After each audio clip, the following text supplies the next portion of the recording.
घरबेटी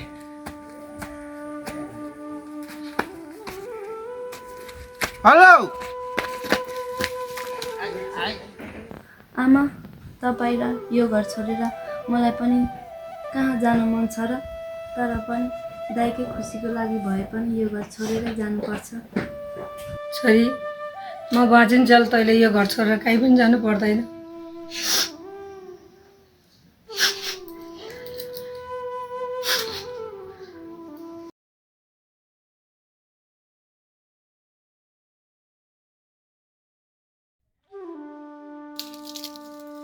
होइन यो काँक्राको मुन्टोहरू कहाँ तलतिर झुन्डिरहेको भने थाक्रो नपुग्यो भने थाक्रो पुगेकै छ के भयो क्या माथि माथि जानु उता माथि राख्नु छोरी सबै तलतिर झुन्डेछ।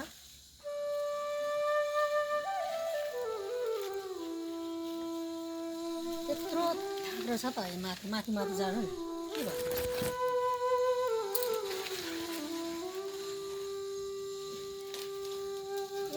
बोरी पनि यतै झुन्डेछ लङ्ग्राङ्गै।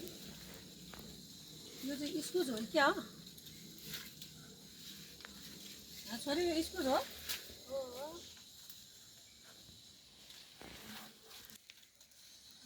बोरी पनि फल्नु लाग्छ है छोरी यो बरु थाक्रो चाहिँ पुग्दैन क्या हो यो बोरीको मन्डोहरू तलतिर झुन्डिरहेछ। त्यही त आमा खै दाइले थाक्रा ल्याएर हाल्नु त परेको कुरा भइहाल्यो अब आमा छोरी मिलेर हालौँला नि। फलेछ काँक्रो? यहाँ फलेछ टिपेर खाइदिउँ। कहाँ खानु है अहिले छिपेको छैन अहिले ठुलो होस् न अनि खाने अहिले सानो सानो बतिर लागेछ फलेछ फल्नु चाहिँ तर थाक्रो चाहिँ अलिक पुगेन के माथि माथि गएन तलतिर मात्रै झुन्डिरहेछ। यहाँनिर चाहिँ ठुल्ठुलो रहेछ अलिक धेरै भएपछि खानुपर्छ कि सानो सानोमा खानु हुँदैन। हुन्छ छोरी तेरो दाइ अहिलेसम्म उठे छैन के हो 9 बज्नु लागिसक्यो अहिलेसम्म उठे छैन के हो जस्तो छ। के को नउठ्नु नि बिहानै उठेर कुन चाहिँ भट्टीमा गएर मुन्टो जोतेर बसिरह होला। यो कुलङ्गारले पनि कहिले सुख नदिने भयो। दाइले सुख नदिएर के भयो त आमा म दिइहाल्छु नि तपाईँले सुख। तैँले त सुख दिन्छ भन्छस् नि तर त परै घर जाने मान्छे। ए आमा जहिले पनि तपाईँ पढाइ घर जाने मान्छे भन्नुहुन्छ। आजकलको केटाकेटीले केही भन्नुहुन्न रिसाइहाल्छ।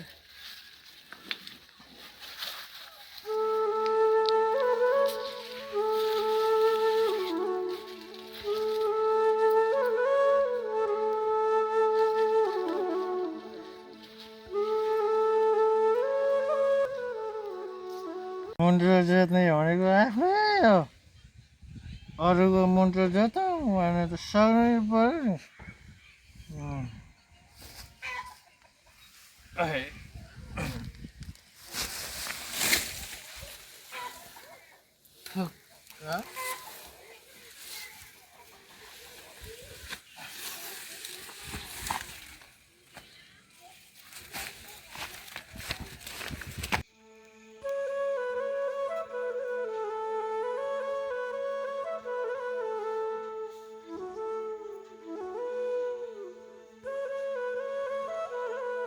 छोरी पढिरहेको छ? हजुर आमा। होइन तेरो दाइ कहाँ गयो क्या घर आउँदैन त अहिलेसम्म? त्यही भट्टीवालीकोमा गयो होला नि खुब मुहानी लाग्छ त्यसले।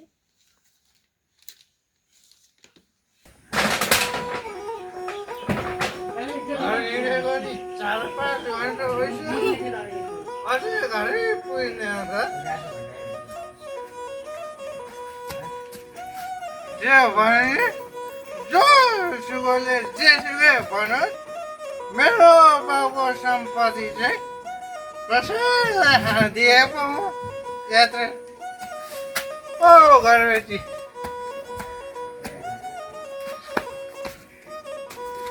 हेलो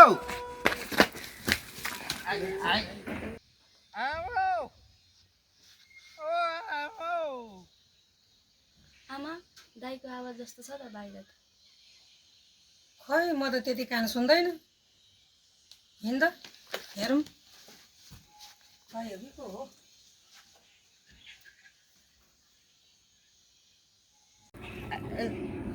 उठाउनु ओ आमा आमा हौ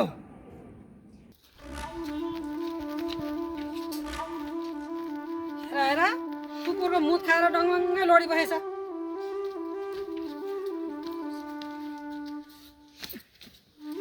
उठाउनु मलाई घिच्नु भने थोरै घिच्नु नि यस्तो जानै खिच्ने हो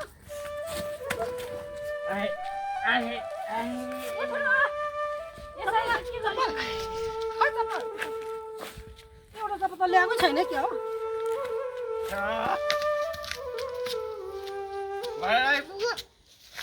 आइपुग्छ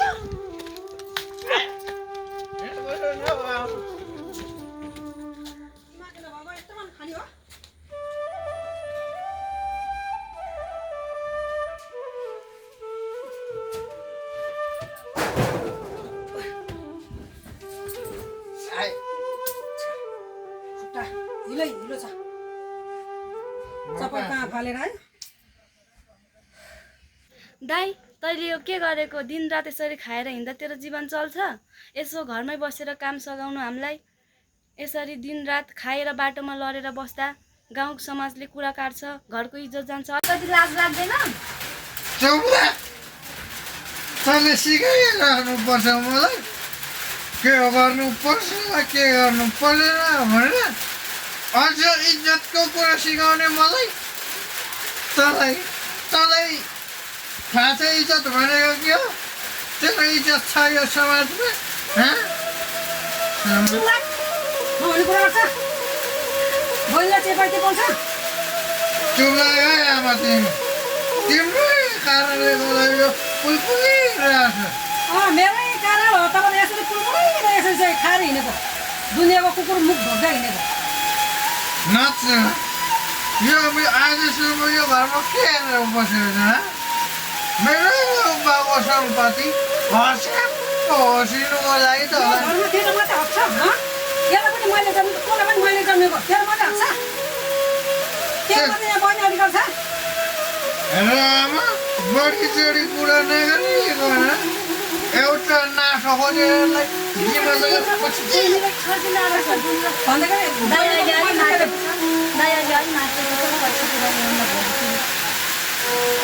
मेरो बाबु सम्पत्ति खान्छ बसेको होला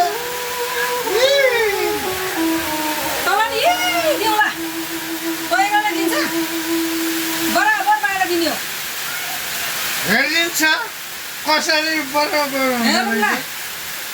मेरो बाबु सम्पत्तिमा बोल्ने कहाँबाट धोकेर आउँछ जहिले यसरी रक्सी खाने अनि बाउको छोरा चाहिँ उहाँ नबिग्रेको भयो है यसरी सुतेर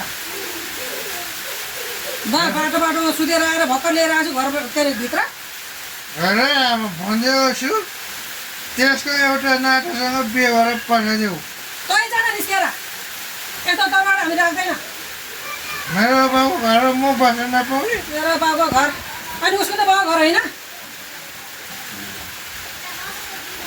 जडा गएको जहिले रक्सी खाने यस्तो जहिले नुन खोज्ने बहिनीदेखि नचाउने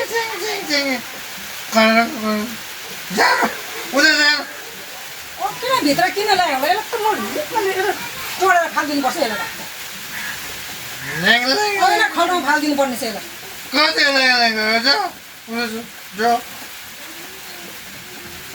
गुरुङ ढुक्कै आउँदै यसरी कराउनु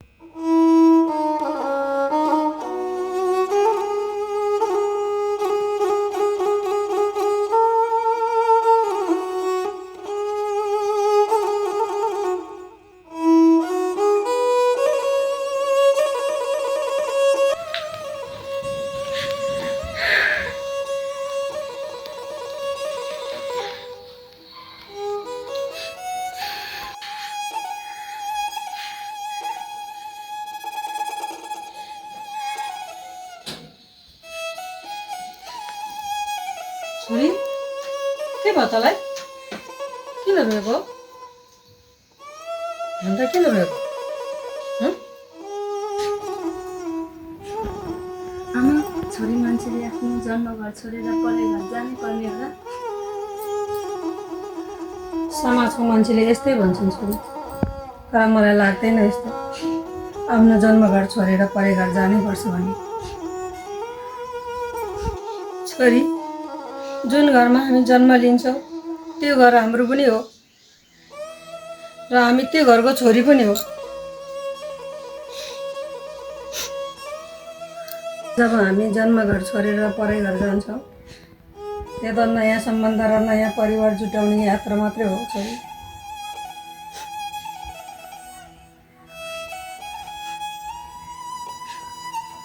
आमा, म तपाईँको कुरा बुझ्छु, तर यही कुरा किन दाइले बुझ्दैन? आमा, दाइले र मलाई 9 महिना कोखमा राखेर जन्म दिनुभयो, हातमा समातेर हिँड्न सिकाउनु भयो, खेल्न सिकाउनु भयो, बाँच्न सिकाउनु भयो, तर यही कुरा दाइले किन बुझ्दैन? आमा, अब दाइकै खुसीको लागि भए पनि म यो घर छोडेर जान्छु, तर तपाईँको न्यानो काख र यो घरको आँगन कहिले पनि बिर्सिने छैन। छोरी, तँ यो घर छोडेर कहीँ पनि जानु पर्दैन। आमा, तपाईँ र यो घर छोडेर मलाई पनि कहाँ जानु मन छ र? तर पनि दाइकै खुसीको लागि भए पनि यो घर छोडेर जानुपर्छ।